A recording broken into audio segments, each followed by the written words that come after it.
Right, hi, it's Clara and Chris from Punktastic, and we are joined with Jimmy from Polar Old Boy Club. Was your name Clara? Yeah. Oh, I heard Laura earlier. Laura with a C. Oh, okay, I'm sorry. How are you? I definitely said hi, Laura. Sorry.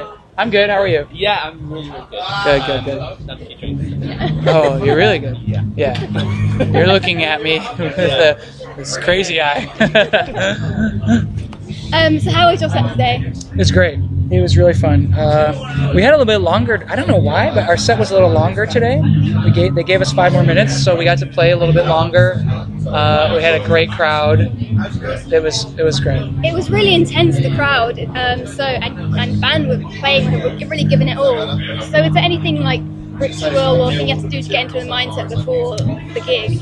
No, I just try to just relax a little bit. I stretched my body out a little bit, and, which I actually didn't do enough of because I feel this kink in my neck right now.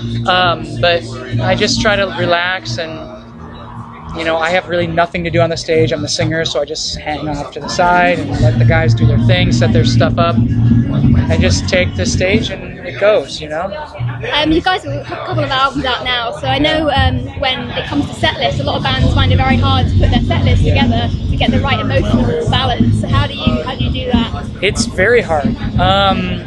But we're not like a band really that has one seminal record, and I think maybe different people would tell you different things. Like there's a sect of kids who get into us through our newer record, and then there's some older kids who really love the older records. So the only choice we have and what we want to do is just honor it all, but it is hard. It's a lot of material. I mean, we probably have like 40 or 50 songs we could play, and we only get today to play 10. So we want to honor every record at least, and make sure that every type of kid who likes us is pleased. Yeah. So you were saying on stage it was your second time at Reading, is that right? Yeah, we played once in 2009. That was when we played. On the lockup again? Yep, yeah. So you're a bit high ref this year?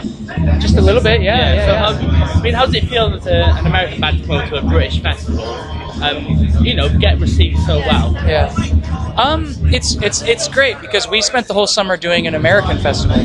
We did Warped Tour the whole summer. Okay, yeah. And every British kid jealous of course. Yeah. It's a different thing. It's a different animal, but it's great because England's size sort of works in our favor because just everyone's here. This is the thing to do if you go to concerts, you know what I mean? I don't know, it's just, they're different animals. It's you play to more people at Reading and Leeds than you do at an American festival, just because it's a little bit smaller. People are here to see music and enjoy bands, and it's just. I've wondered, does America have the same sort of festival culture as the UK, or is it a bit different? It's hard to say. I mean, because the only festival I really know firsthand about is Warped Tour and Bamboozle.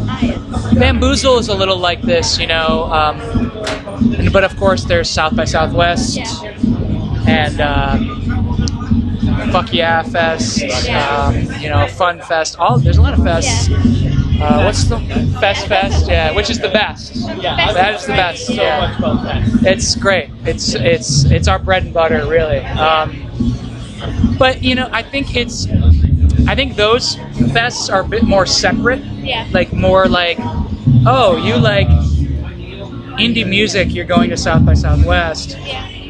Whereas here, it's just it's like an event to go to. Yeah. Like a rock festival in the States wouldn't have a lot of families at. Yeah. But if you walk around Reading and Leeds, there's kids, families and stuff here. That's the main difference, I think. Yeah. And who are you looking forward to seeing today, or who have you seen before your set? Well, we did this in Leeds a couple of days ago, so I watched Trash Talk, which was amazing. But I miss Turbo Negro and And who else? I missed another band too.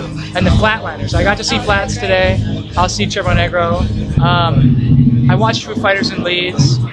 But we had a day off yesterday, so we went to the Leeds Festival just to hang out, and I got to watch The Cure, which was just fantastic. The Cure, they had a 2.5. Did they play 2.5 hours in Leeds as well? I watched only a little bit. I don't know. They played it was a mammoth set. Yeah. It was a long set, but it wasn't actually privileged to have seen The Cure. It was just nice. It was. I liked the Foo Fighters were amazing. Yeah. I think I had to watch from the crowd though because they wouldn't let us on stage. Yeah. And it was kind of like cramped and like, you know. But here it was just people just like, you know, swaying and drinking wine and having fun. But you know what, the lockup stage too was really good yesterday. On the day we didn't play, we got to see Ceremony and the Bouncing Souls and Wilhelm Scream and Touche Amore. It was great. It was great. They're a great band. It was awesome. And how do you get involved with Mike Davis and Lockup Stage? Because the Lockup Stage artists are all really very sort of communal and they're very sort of linked and family-like. We seem to congregate towards that mindset. Even our stage at Warped Tour this year was like that, where it's just the stage guys love us and us them, and we just have a really strong sense of community. I think how we got our foot in the door with this, I mean, this is naturally where we would end up, even if we didn't sort of have experience with Mike. But Mike has supported us since the beginning. I mean, he's a great guy. We would do Peel sessions with him. We've done like 5 of those, and we always just had this great rapport and interview. And I'm gonna try and find him today to give him a little smack on the wrist for not signing up for an interview today. I think he's kind of taking it easy though. Yeah. But he's great to talk to, you know, and he's always supported really us. loves his music. Yeah, I think that's what a lot of bands he's spoken to from the Lockup Stage in particular have said this weekend, that Mike Davis is just completely and utterly sort of the seminal guy who you all look to. Right. You get inspiration from it as a fan of music. I don't know him that well personally, but professionally, he sticks his neck out for bands he believes in. You know, it's not. I mean, it's cool to go to BBC, the station, and do the Peel sessions and interview with them and record in that studio, but it's not that hard to do. Like if he likes you, you do it. And you know, a lot of bands we know that are, I guess, smaller than us or more up and coming, they go and do it too, just because he believes in them. And that's that is something you don't see very much of. You know, I mean, he's like, you know what? I'm gonna do both. I'm gonna promote and, you know, it's, you know, obviously a thing like a radio station, you want to play songs that people want to hear, but it's not hard to throw in something that they don't know yet, and he makes that effort, which is really beneficial. Especially on this station, which is so eclectic in its musical taste. It's, I mean, for bands like us and Make Do and Mend and Touche and Balance and Composure, Title Fight, all those bands, it's really beneficial for us. It's great. And then with Holiday Club, what have you guys got? Well, like I said, we did Warped and then this, and then we needed a little time off because Warped is a very long, hard tour. That's sort of a... Yeah, it was. I think there was a week straight of over 100-degree temperature, and then of course a lot of other days that were that hot as well. And Warped, to survive Warped, it's kind of a big deal, I hear, for all the bands to go. It's a rite of passage, definitely. I mean, it's a definite. You just enter this upper echelon club when you've done that. You know, there's a bonding there that is, you know, you earn your stripes on that tour.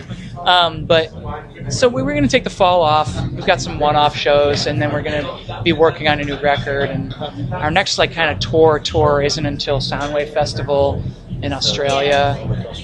Yeah. How does it feel to take your music really worldwide? You know what? At first, it's mind-blowing. Yeah. I mean, when our first tour was actually really good. Our very first full U.S. tour was a great tour. And to go, you know, I'm from New York, to go all the way to San Francisco and play a good show was like, I mean, incomprehensible. I mean, there's no words for that. Now, that's just the way it is now. I mean, I'm not talking about us. I'm talking about just music in general. It's not hard to find a band. that charm wears off a little bit. And, I mean, not because it's twofold. I mean, we've been doing it a while now, so I hope at least that people know us around the world. We've been to all those places, so I hope they were listening. But also, it's just more accessible. So it's always like, I don't know. I still get that feeling though. Like I was walking around Leeds Festival yesterday when we weren't playing, and I saw someone in the front row for Bouncing Souls wearing a Polar Bear Club shirt, and I was like, wow, that's so cool. And I was like, well, we did play here yesterday. I guess I guess it makes sense, you know. And kind of opinions on like Spotify then, with sort of access to music. I guess independent music as well. You can get through that. Just sort of I think Spotify is great. I mean, I actually just started buying records. I was never a record collector. Huge I never did it until this tour, because my fiance really wanted a record player for her birthday. So when does this air? This will go probably next week. Her birthday is on September 3rd, so just make sure she doesn't find out about it. If it goes on September 3rd, we'll give her a hat. Okay, good. But I got her a record player, and then I was like, well, I'm going to buy some records too for it, you know? And now I'm getting into it now more so than ever. But I mean, you know what? The purchasing music is just a conscious choice now. It's just, that's what it is. There's no real mass distribution, and there's no like general purchasing of music. You have to want to do it, which is good and bad. But Spotify I really like, because I think that with the sort of ad space on Spotify, there's a lot of opportunity to get some publishing money back to the artist. And people, it's more exposure based now too. People like stream it on Spotify, and they go buy the record if they want it. It's introduced me to so many bands that I wouldn't have found if I hadn't been on Spotify. So. It's not really that different than the way things have been done, but it's different enough. Yeah. Like Instagram is not really that different than other social networking sites, but it's different enough to be big. Yeah. And there's a lot of opportunity there, which I really like that idea. Okay, cool. Well, cheers for chatting with us. Thank you. Yeah. You can stay around and hang around a little bit later. Yeah, I'm going to watch some bands, and then we're doing a week of just headlining shows now in England, so awesome. Headline in Bristol tomorrow, and then just fly home in a week. Awesome. Well,